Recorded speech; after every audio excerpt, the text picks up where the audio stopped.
Hi there. I'm Steve Anderson, and I'm a PhD candidate in the Department of History at UC Riverside. I've been working with Professor Levy on the design and materials of this course, and in this lecture we'll be talking about history, networks, and systems. What that really boils down to is that we'll be talking about time. And, come to think of it, I wonder if George has the time. Yeah, excuse me, sir, do you have the time? There's a clock over there. Where? Over there. But you have a watch on. It's right by the escalator. Why don't you just look at your watch? I told you it's right over there. Let me see the watch. Hey! What are you, some kind of nut? You know, we're living in a society! George is right. We are living in a society. But what kind of society is it? How have different societies throughout history operated and interacted with one another? Studying how societies view time can help us understand them more fully, and it can also give us a better view of our own society as well. In this video clip from the movie 1492, a giant bell is being hoisted into the new church built by Columbus. The bell will ring throughout each day, giving the time for meals and prayers, as well as for work and labor. The bell is an instrument of Christianity within the church, and it is also an instrument of colonialism, imperialism, and even capitalism. This bell will restructure the lives of the indigenous peoples laboring for Columbus and the Spanish Empire, and it will reinforce what it means to be Christian for other Spaniards living in the New World.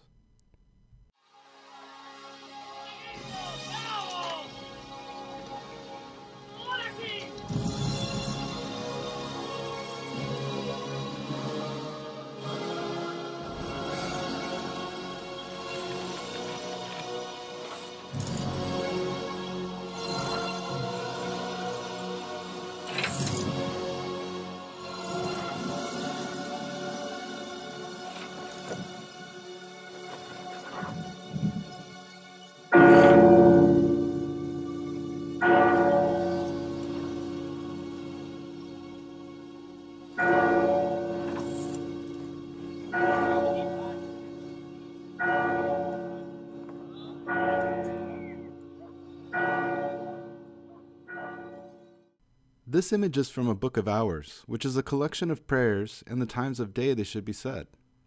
This image comes from a French book, created just before Columbus sailed for the New World. These books were designed to help people keep track of their daily lives, which as you can see here includes agricultural labor. With this image, we're at our first point of reference for understanding historical time. This image represents God's time. God's time, which can also be called agricultural or natural time, relies on the seasons, the rising and setting of the sun, and the rhythms of nature. The second type of time we'll be discussing, called machine time or railroad time, comes into effect with the Industrial Revolution across the 1700s and 1800s and the processes of mechanization and mass production.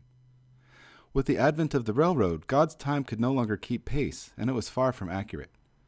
When railroad conductors arrived in other towns, they might see that their own watches were as much as 30 minutes off from the clocks in that town. That would make it quite difficult to keep a schedule, especially considering how many new routes were being developed to ship both goods and people to distant places.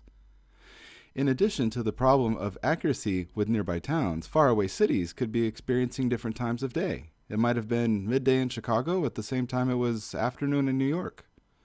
Time zones such as Eastern, Central, and Pacific Standard Time were invented by the railroads to help remedy this disparity, something we tend to take for granted now. In the early 1900s, a peculiar thing about time was discovered.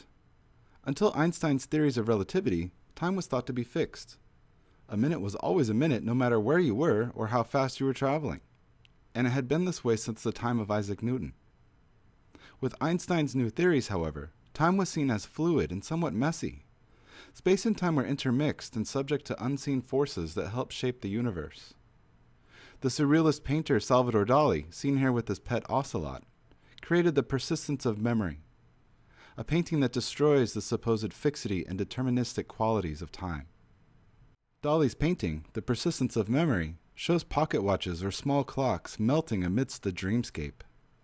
The watches have lost all function, and yet they still exist, perhaps in a state of decay, with flies and ants testing and inspecting their surfaces. For hundreds of years, time was seen as invariable and changeless, and suddenly it became nearly unknowable. Synchronization became more and more necessary for keeping track of life. It was crucial for heads of state, the military, time travelers, and even the mafia. What time do we synchronize our watches to? What time is it now? Who's got French time? Me, it'll be midnight in 15 seconds. Good. Synchronizing watches worked well for small groups of people, but what about larger groups? Columbus's bell provided synchronization in the New World, and the bell tower shown here at UC Riverside incorporates both bells and a clock. The UCR bell tower is a hybrid timekeeper, a method for synchronizing the pace and movements of an entire university campus. The bell tower was constructed in the 1960s, and its multiple bells, which form a musical instrument called a carillon, are rung throughout the day.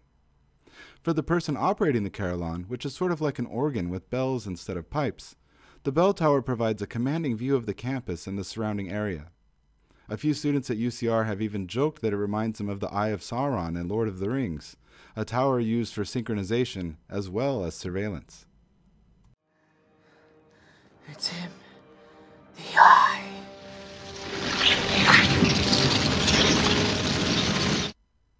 There's a more benign tower in London that you might be familiar with, Big Ben, which is actually the name of the great bell inside the Elizabeth Tower.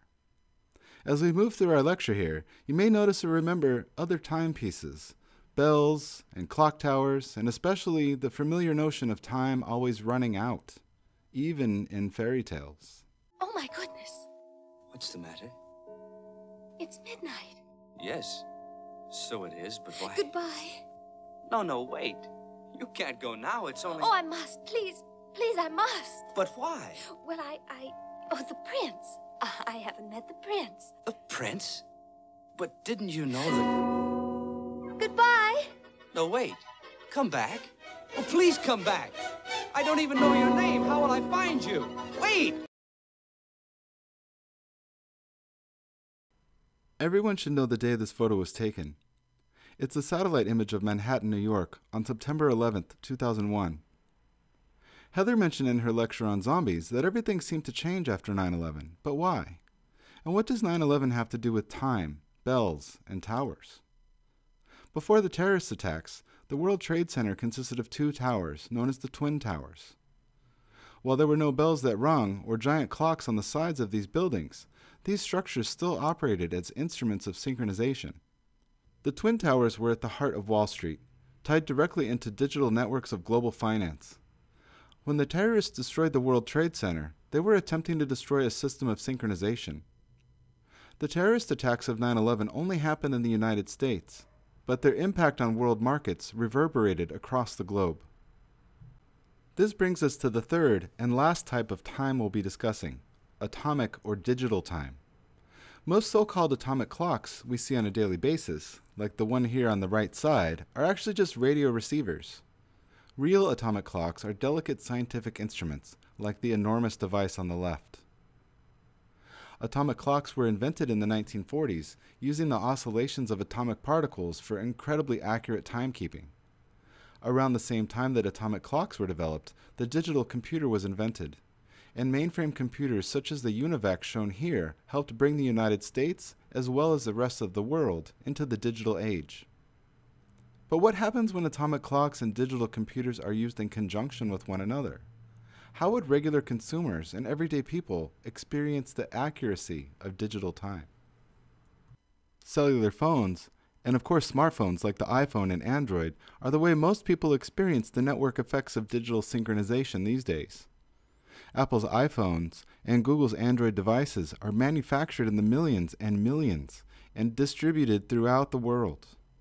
These pocket-sized microcomputers rely on cellular data networks for synchronization. But how do these devices connect to the global network? What does the iPhone have to do with history, networks, and systems? Like the UCR bell tower, this tower is also a hybrid. Rather than bells and a clock, though, This tower, or cell tower, has a clock and wireless networking equipment. Cell towers are literally everywhere, especially in urban areas. Perhaps it's the ubiquitous nature of the cell tower that makes people want to disguise them, however poorly. Perhaps we've moved too far from God's time, and the camouflage of cell towers as pine trees and palm trees is an attempt to move back to nature, or maybe, as with this cell tower, even closer to God. So let's recap. So far we've discussed God's time, machine time, and digital time. The transition from God's time to machine time resulted in major technological, social, and cultural changes across the globe in the form of revolutions, economic depressions, hunger and strife, and capital accumulation. But could anything go wrong with the transition between machine time and digital time? What effect could millions of tiny personal computing devices have on our society? Really?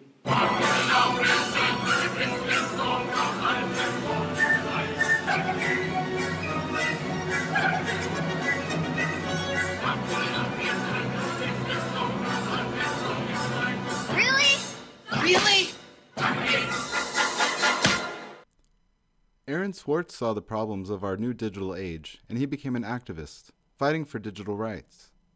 Swartz became aware of JSTOR's practice of charging for scholarly articles that were out of copyright and in the public domain, which it has since changed. In his attempt to draw awareness to the need for open access to information, though, Swartz became the target of a federal investigation, and sadly, under this pressure, he committed suicide in 2013, a great loss to the online community, as well as his family and friends. Major scandals have recently rocked the U.S. federal government and worldwide diplomatic relations. The release of information on WikiLeaks in 2010 and the revelations of NSA spying in 2013 have reshaped the digital landscape, helping consumers and citizens to examine their relationships with corporate and government entities, as well as the ways in which they interact with digital technology. From the late 2000s to the present, digital technology has arguably played a role in the revolutions occurring across the Middle East. Social media, including Twitter and Facebook, along with more traditional digital technologies such as basic cell phone texting, have been important factors in the spread of information for people seeking democratic governments. Software programs such as Tor and Haystack have attempted to protect dissenters online, providing a greater level of safety to those who choose to speak out against their governments. Haystack and Tor have also both received federal funding from the U.S. government in order to help citizens of foreign countries enact change. Thinking of the power of the internet to promote positive change, a representative of the U.S. State Department remarked in 2011 that the internet has become, quote, the Che Guevara of the 21st century, unquote. This statement is a bit confusing, though, as the CIA played a role in the capture and execution of Che. Keeping in mind the contradictions between the U.S. government funding of the Tor project for online anonymity and the NSA practice of online spying, perhaps there is some truth somewhere in the middle. At any rate, the digital sphere is a place of tension and constant change. And most importantly, no one has the answers. What the internet becomes is entirely up to us, both collectively and as individuals. Our responsibilities going forward in digital time are to think critically about the ways in which we use information, digital or otherwise. The future of digital time is not yet written, and it is up to us to make it as positive and inclusive as we can, and to be thoughtful and mindful of the impact of digital technology. Otherwise, we're no better than the zombies.